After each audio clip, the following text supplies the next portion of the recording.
Well, hello everyone, and welcome to the very first digital White Deer Filmmaking podcast episode. I guess it would be. Yeah, I mean this is it. This is what we've been forced to do. I mean it's a pleasure to be able to speak to you both in the circumstances. But yes, this is the first episode of our new season, which is slightly different to our previous season. Same sort of everything, but we are now expanding a little bit more to chats with us three as well, just on filmmaking topics and all that. We'll still be interviews with people from the film teams that, you know, of the films that we've seen in the White Deer International Film Festival.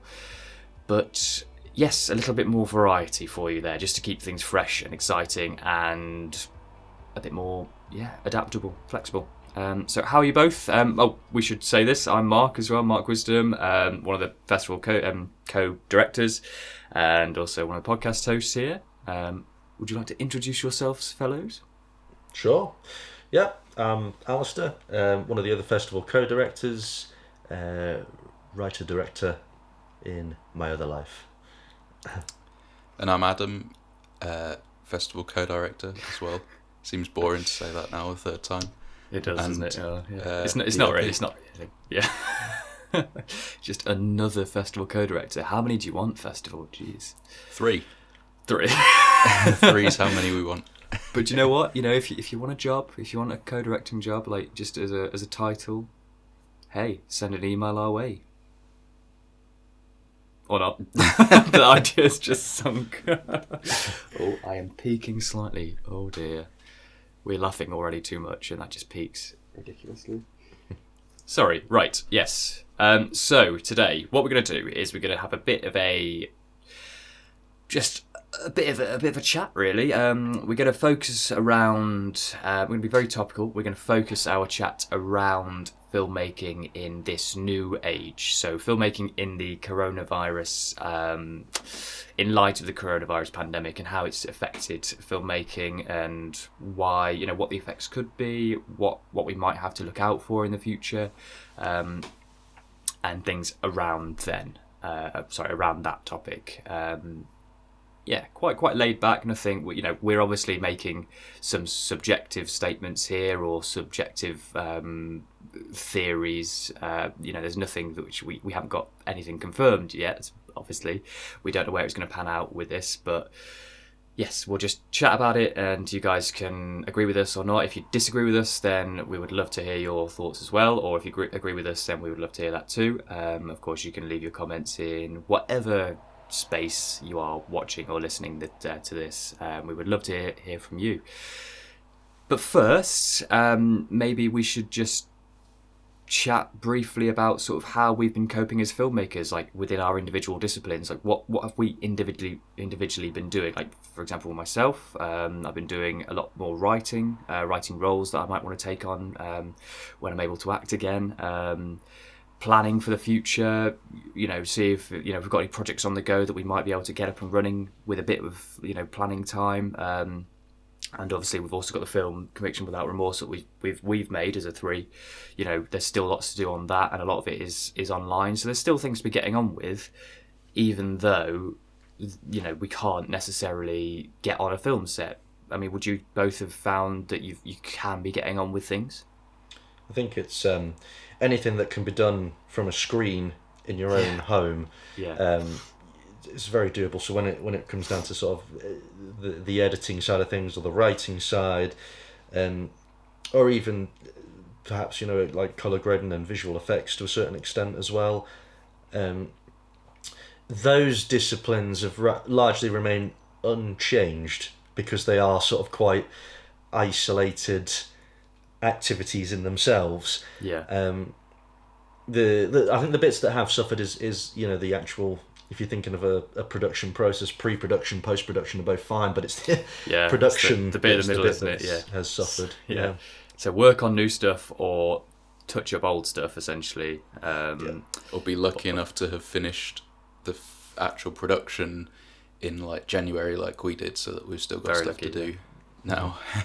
Yeah. But I mean, if anything, what I found is that it's allowed us to, so in this post-production stage, we would never have rushed anything, but we might have been guilty of seeing the busy world around us, and everyone's kind of wanting to get on and do new things, for example. Seeing all that, and then maybe making some decisions which, with this gifted reflection time, if you like, that we might take a step back and just think, right, is that really what we want to be doing? So we can't meet up, we can't make a decision there and then. We have to literally send each other things online, so we're able to individually look at things for a bit longer than we would in our own private sort of headspace, and then give maybe a more detailed level of feedback on, for example, the color grading or the editing of the narrative itself. That maybe there is a bit of a benefit to it, which we should probably use for the future. Maybe work on that in going forward. I mean, I don't know how you balance that against the ability to meet up and make a quick decision, which, for rightly or wrongly, might be more timely. So if you take too long on something, maybe that's not the greatest thing, but maybe it lends to a better product at the end. It's a balance, isn't it? I think this time gives for a lot of room to be experimental and to use initiative. I think is a good time for those kind of perspectives. There's also going to be a load of people with new show reels coming out of this. And all those kind of things, like updating websites and all things like that. Exactly. All my actor friends as well, they've all started making one person shorts, like 5-minute shorts. And I think it's great for like actors to do, just to be making stuff, showing things and practicing things, step into the world of the crew as well, to know what you need to be aware of, even if it's like continuity or something, knowing what the difference is between shots after you set up and things like that. So just having a greater awareness of that might produce better actors or something like, or more technically gifted actors when it comes to screen-based projects.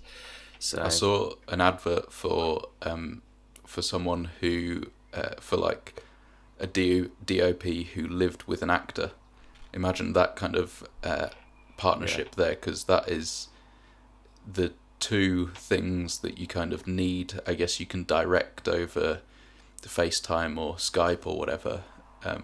But having camera and actor, you can create something really good there.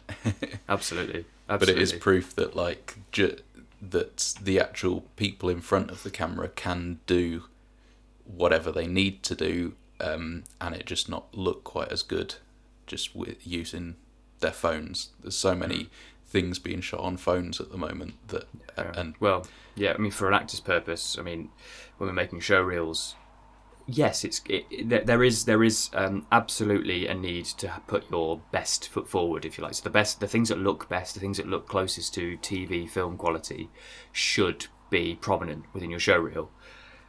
But a reel is there to show your acting ability. So if you've got something in there which is filmed on a phone, but you act amazingly in it, get it in. Do it, because you are showcasing your acting skill. You're not showcasing your own camera work, and people will appreciate this kind of change of things. There'll be a lot of, like you say, new show reels with people working on things on their phone, and that's just the beauty of today's world. We've had it a lot on our podcast about people saying what they can do on a phone. We've had a film winner that was shot in some parts on the phone and things like that. So it's great. Mm-hmm. And that's also been happening on TV as well. Things are being filmed over Zoom and over and like using people's phones and stuff like that. It's kind of interesting to contrast that with people that upload stuff to YouTube. Like YouTubers are just working like normal basically at the moment, because they film themselves on their cameras. They some of them have crews and stuff, but essentially they're the only ones currently that can do the same thing, but just at home. Whereas like a TV show has to be filmed over Zoom, and there's like varying degrees of success that I've seen with that. It's so weird to see like the Graham Norton show or something like that, filmed with no audience. So there's and also Russell Howard's doing one as well, and there's no, like, he says a joke and no one laughs. There's no laughs. It makes it weird. Like, laughing is contagious. It is. So to just have like you watching it there, makes it very odd. But how have you found that? I've not seen the Graham Norton show myself, or any of kind of the chat shows. I've heard mixed reports on it. Just like the whole the time delay between what Graham says and what the guest might say is just it's odd. A fraction too much. But the worst bit about it is when they have a guest on to do to like sing a song or whatever. It seems so weird there. To have a song on. Yeah. So absolutely. And sometimes they do some like crazy editing to try and like make it a bit more exciting, but that's quite odd. The best one I've seen is Celebrity Juice, and that one, I think because it's just wild anyway, it kind of get away with anything. And it doesn't really matter that people are just at home. In fact, it kind of makes it different and potentially better because they in the games that they do, they can get them to run around their house and like look for stuff. So using, but then again, that's just like, I think with the Graham Norton one, they've taken what they already did and just tried to put it directly onto like a filmed at home kind of basis. But it would say arguably doesn't work. It only works up to a point, I think. It is a diminished version of what they have normally, as opposed to Celebrity Juice, which, with its added flexibility, could be just, like you say, they could do anything, and it fits with the show. So it could work. In fact, they do because they invent games for each show. They they just invent games that they can play at home, which works like just as well because it's a different concept really. So it's kind of interesting to see how certain people are coping with doing that, and how the TV schedule is being filled up now. With for stuff sure. That for sure. Obviously you've still got drama and stuff that's been filmed like 6 months ago, but the chat shows. If this goes on, like, because obviously everything that would have been filmed now, that we might not see it when we're in lockdown, but we might see it after we're in. After sort of there's a bit of a lift from it, where there is that backlog of things which didn't get made. So what do you then put on? Do you put on reruns and things like that? It's a very difficult situation. If from a TV network point of view, it'd be a great opportunity to expose new filmmakers. There we go. Yes. I mean, please. Do you know what I mean? It was kind of, what a great opportunity to show, have like a shorts hour every day or more. You could do that, or films that just haven't been seen before. And what they might find is that there are unique ways of making films that these filmmakers not in the mainstream have done that end up being really popular. It's a no-brainer really. Absolutely. Yeah, for sure. But and it's been obviously proof there is a wealth of great stuff. And it's been proof that people can watch stuff that is filmed on phones.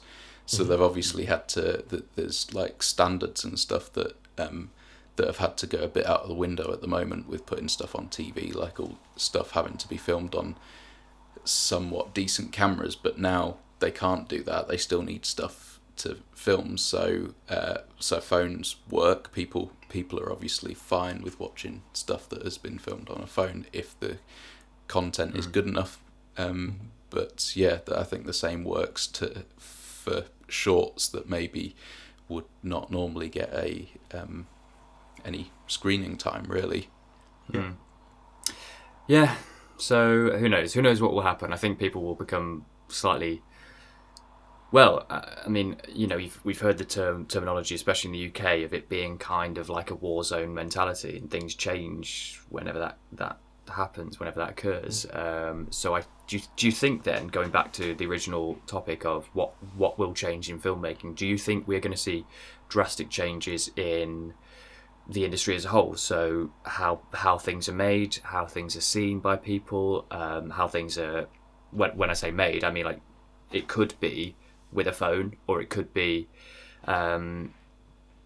what style of things are produced. Is it still going to be the same format of a 1 hour TV show or a 20-minute sitcom or whatever, or is it going to be something different? Is it going to be something much more personal, or a small set, so maybe 2 or 3 actors in total, and they're all doing scenes where it's very spaced out? Is that going to be the thing going forward? I know we can't really tell, but what are your thoughts on the times ahead?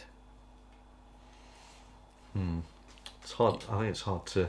It's hard to kind of put a finger on it at this point. I mean, it will be interesting to see kind of what pans out. I think, like I said, I think that there is room for new ideas to come out of the woodwork. Whether that is in the form of new filmmakers or existing entities adapting to the new times,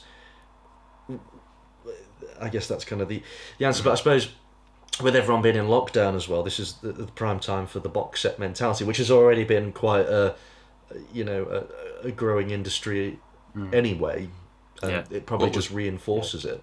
What was it about in the first couple of weeks? About like 16 million more subscribers on Netflix. Like the service. Yeah.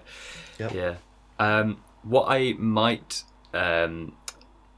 think that we might see more of is films dedicated to certain scenarios.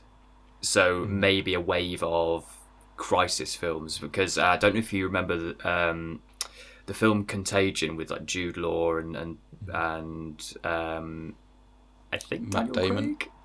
Maybe Matt Damon. It's quite a high profile cast. Wasn't really liked at the time that it was released. Sort of went under the radar a little, but it became Netflix's like number one watched film, or Amazon Prime's or whatever. So there might be some more specific topic films related to this to sort of plan for the future. So, all right, guys, we're not going to make a film that's going to do well now, but if this really bad thing happens, we're going to have so much appeal. I mean, obviously, it's not the best way to look for it, but the industries will like that. If they can make more money on a certain event or topic, they might make a film on it. I think the nature of short films will change as well. I think the topic will go from mental health to this. Although I suppose mental health does play a factor in this. So yeah. Just as a pre-warning, everyone, there might be a slight editing scenario here. We're using Zoom, and currently we're only on the free version, so we might have to switch over to a new meeting. So there'll be maybe a slight pause in something. We'll edit it so it's seamless. I'm sure, Adam. Right? No, we'll include a little gap. Technical difficulty. It's just like a little tone, yeah. But this is the time that we get a little jingle for us, isn't it? Well, shall we... Self-made jingle. Is there anything else that you guys want to say on that topic, or shall we wrap up and move on to anything that we've been watching this week? Yes, we'll do a small reset and then just switch over to a slightly new topic. So what have you guys been watching? Ooh, lots and lots. It's the time to watch. It is the time to watch, isn't it? Anything noteworthy? Yeah, I mean, I recently got Netflix. Now is the time to do it. So Mark's moved into the modern day. I've had Amazon Prime. It's fine. I've got through things, but it's yes, I've definitely had a fair backlog of things I've wanted to watch, and I'm still not even a 10th through it. So, but my two main shows, and don't cringe, Adam, but one of them is Glow, and one of them is The Good Place. Both on Netflix at the minute. Me and Mark have discussed Glow a bit. And have you seen it, Al? I haven't seen Glow, no. Do you know anything about it? I do not. So very, very briefly, it is a. There are some bits based on sort of truth, but it's a fictional show. Glow stands for the Glamorous Ladies of Wrestling, and it's a fictional show about these ladies setting up a wrestling show. Essentially, the early version 80s. of what would be in the 80s, the early version of what would be modern wrestling, just when women wrestle, kind of the start of that. I personally think it's one of the best TV shows ever made. Yeah. Adam thinks it's just about good. Essentially, I did think it was really good when I watched series 1 and 2, but then I waited for series 3 to be added, and I haven't got round to watching it again. So it's one of those ones for me where like there's just not a massive desire to pick it back up. I'm sure if I did, and when I do, it will be good. But in the meantime, I've just watched a load of other things that are better and hold my interest a bit more. But I'm sure it's good, and great maybe. But I just want to watch other stuff. So I don't know whether that means it's not as good as I thought. Maybe. I mean, it is one of those where it's. I had the benefit of being able to watch seasons 1 to 3, and I think there's a fourth one coming, the fourth and final. I think I'm right. Yeah, the fourth and final coming. Seasons 1 to 3, I thought were basically it for every character there is a quite an obvious progression of things, and each character is changing in ways that are familiar to most audiences, but also in a setting which isn't, which I just thought was quite revolutionary.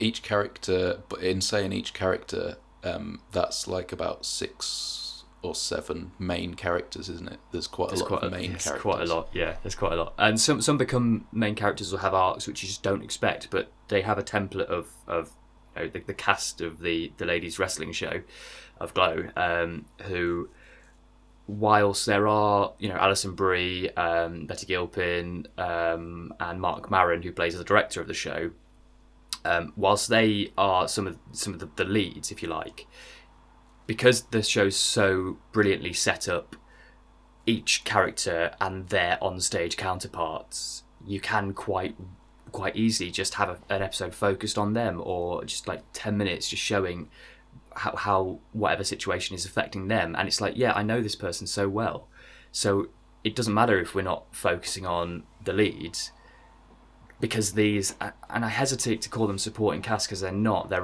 everyone's essentially a lead, just some get a bit more screen time than others. But as the show develops and we sort of allow what probably were initially more of a supporting cast repertoire, as we allow them to sort of develop within the show's time, they get much more screen time in many episodes than the leading characters. It is because really each one has such a great story. So it is just the definition of an ensemble show. Yeah, basically, it's a perfect ensemble cast. Yeah, it would win our award hands down.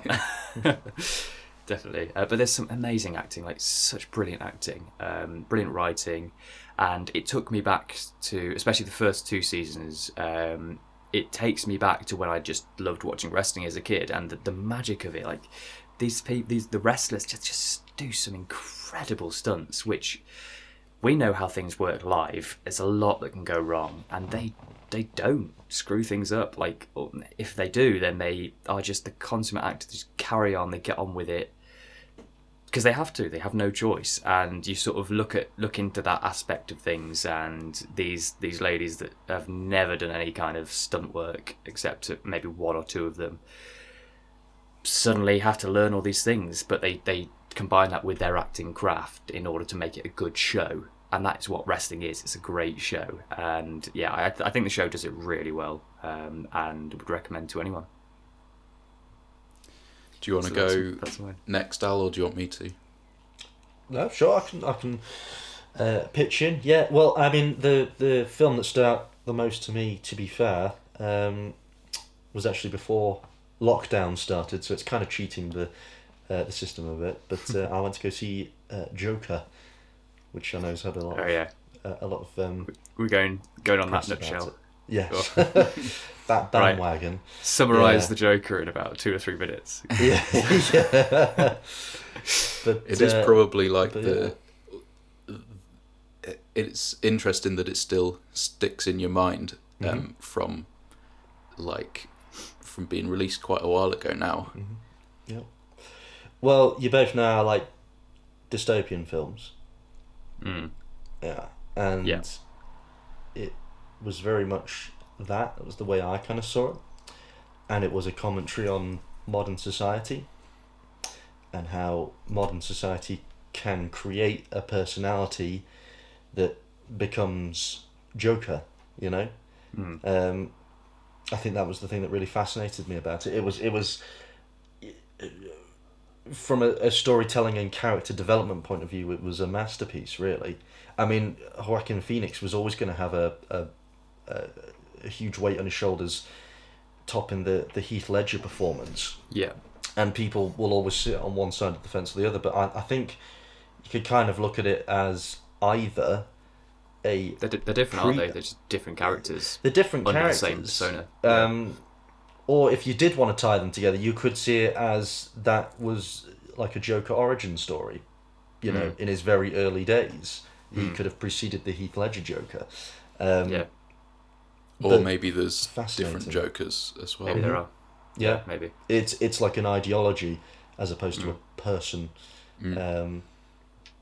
Yeah. Is that the and strength of I the think film that that was people want to talk about it and make those fan theories or those it always is commentaries when on you it? when you have a fan base that becomes so invested in a film and wanting to, you know, understand it in their own unique way. I think as a filmmaker or as a director, you've achieved your goal. When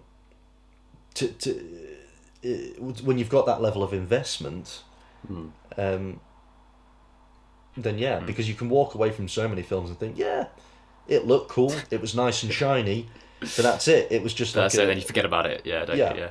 it's done and dusted. What would you say? Because there's obviously been so much good said about the Joker, and sorry, it's just Joker, isn't it? Yeah, just said about that film, and yeah, there's been some negatives from it. We won't necessarily go on to those, but what for you is the standout strength of the film, the best quality, if you can narrow it down that way? I know everything works together, but if there was one thing, what would it be that really stood out to you?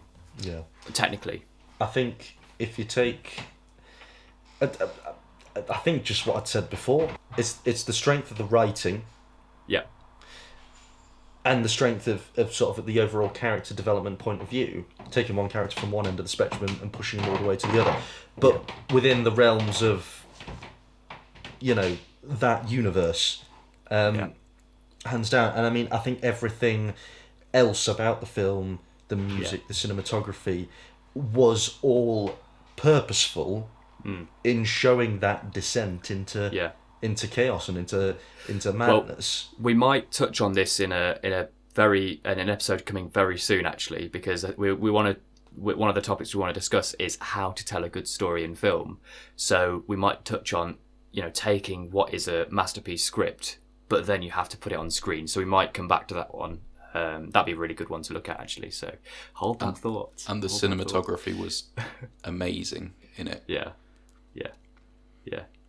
Oh, well, Adam, do you remember that the little fact that you told me about, you know, being only able to shoot like 20 minutes a day?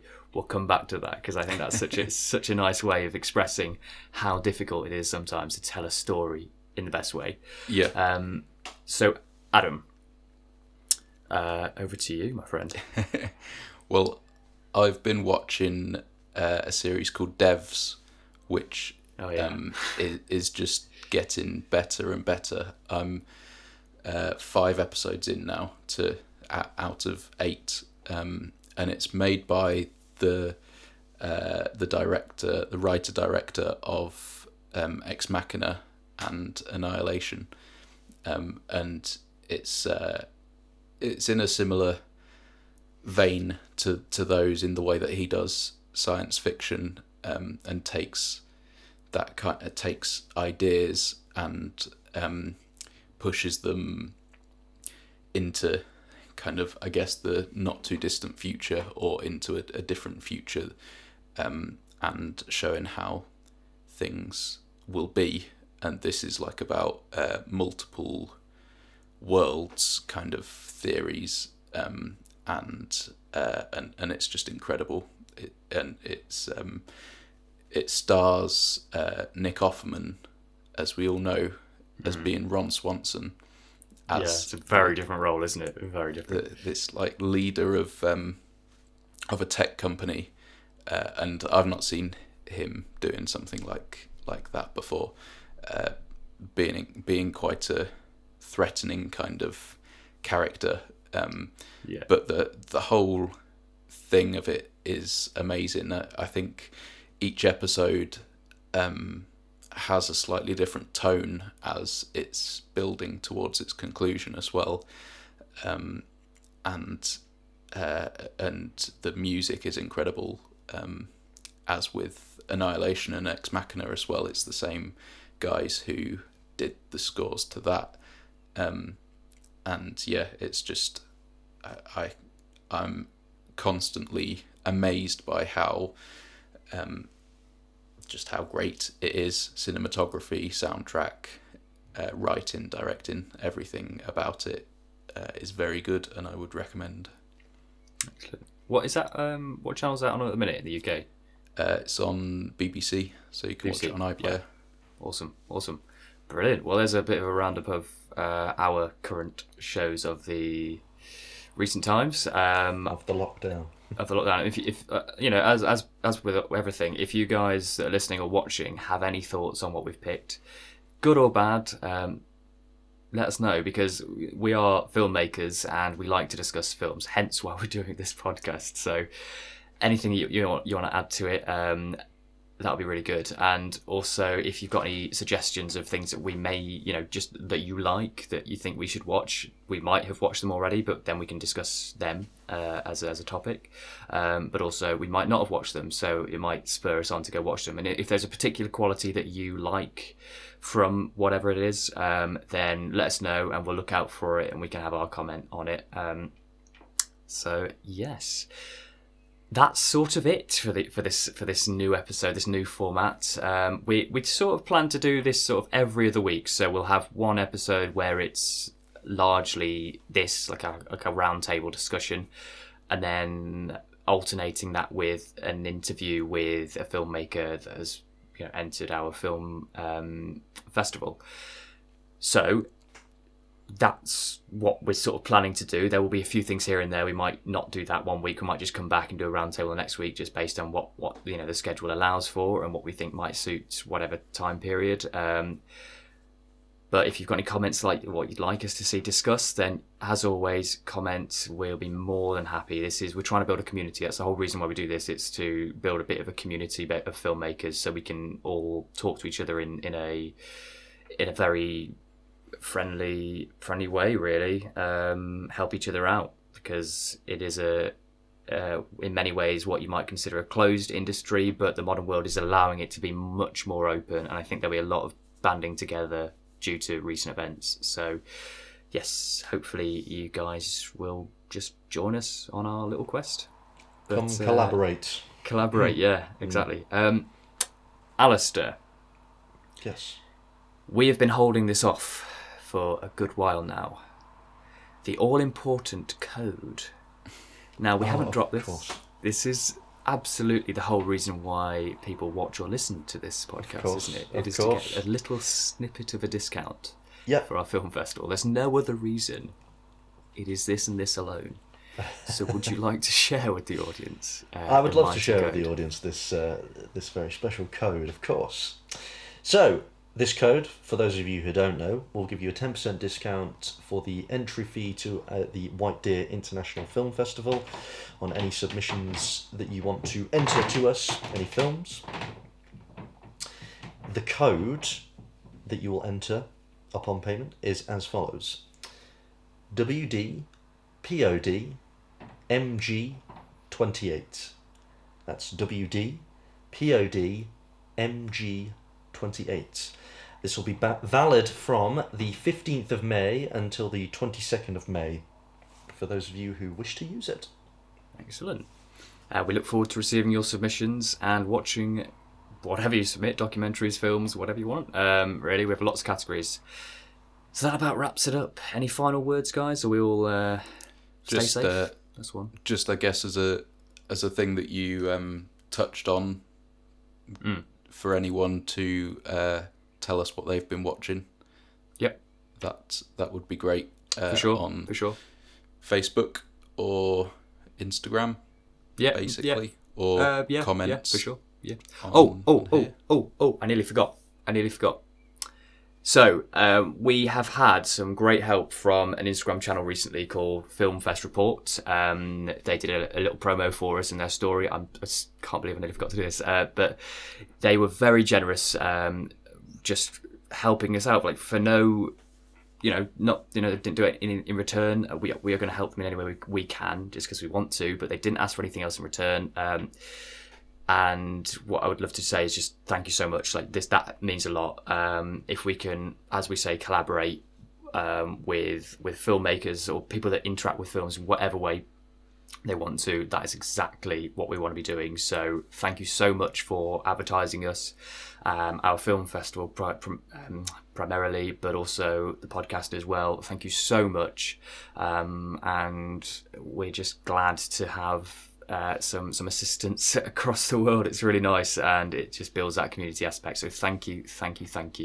And I think we're going to be working with each other with Film Fest Report for a good few weeks. So let's see what comes of that. But thank you once again. Thank you so much. Excellent. Well, we'll see you again. Yes. Stay strong. Stay safe. Absolutely. Okay. Goodbye, everyone. Thank you for listening. Bye.